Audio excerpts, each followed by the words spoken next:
জাপানে শিশুদের কান্নার লড়াই কেন এমন অদ্ভুত প্রথা? আপনারা কি কখনো এমন কোনো প্রতিযোগিতার কথা শুনেছেন যেখানে হাসলে নয় বরং সবচেয়ে জোরে কাঁদলে পুরস্কার পাওয়া যায়? আজ আমরা আপনাদের নিয়ে যাব উদীয়মান সূর্যের দেশ জাপানে, যেখানে কয়েক শতাব্দী ধরে পালিত হয়ে আসছে এক অদ্ভুত উৎসব যার নাম নাকি সুমো। এখানে সুমো কুস্তিগীররা শিশুদের কোলে নিয়ে তাদের কাঁদানোর চেষ্টা করেন। কিন্তু কেন এই বিচিত্র আয়োজন? কেন মা বাবারা তাদের সন্তানদের স্বেচ্ছায় সুমোদের হাতে তুলে দেন কাঁদানোর জন্য? আজ আমাদের বিশেষ প্রতিবেদনে থাকছে জাপানের এই 400 বছরের পুরনো ঐতিহ্যের আদ্যোপান্ত। জাপানের রাজধানী টোকিওর সেনসোজি মন্দিরে প্রতি বছর এই উৎসবের মূল আসর বসে। নিয়মটি বেশ অদ্ভুত কিন্তু সহজ। দুজন দীর্ঘদেহী সুমো কুস্তিগীর দুজন শিশুকে কোলে নিয়ে একে অপরের মুখোমুখি দাঁড়ান।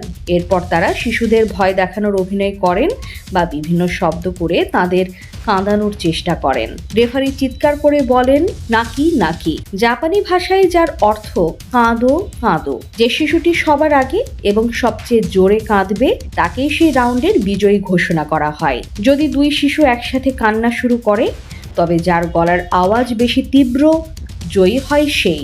আপাত দৃষ্টিতে এটি নিষ্ঠুর মনে হতে পারে, কিন্তু জাপানিদের কাছে এর পেছনে রয়েছে গভীর এক বিশ্বাস।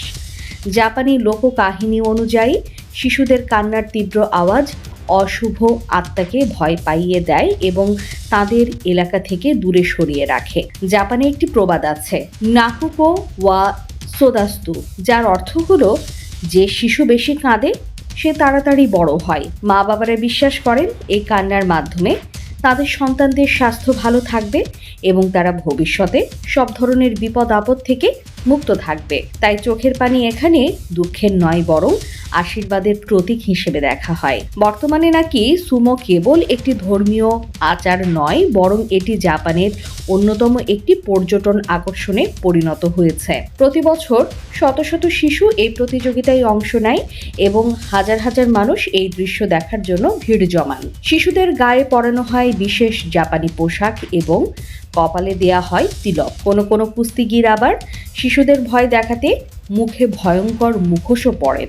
তবে পুরো বিষয়টি ঘটে একটি উৎসব মুখর এবং আনন্দদায়ক পরিবেশে। মা বাবারা গর্বের সাথে তাদের বিজয়ী শিশুদের কোলে তুলে নেন এবং একে সৌভাগ্যের লক্ষণ হিসেবে বিবেচনা করেন। পৃথিবীর এক প্রান্তে যা অদ্ভুত, অন্য প্রান্তে তাই হয়তো আশীর্বাদ। জাপানের এই নাকি সুমো আমাদের মনে করিয়ে দেয় যে মানুষের বিশ্বাস এবং ঐতিহ্য কতটা বিচিত্র হতে পারে। হয়তো আধুনিক বিজ্ঞানের সাথে এর মিল নেই, কিন্তু হাজার হাজার বছর ধরে এই বিশ্বাসই একটি জাতিকে ঐক্যবদ্ধ করে রেখেছে।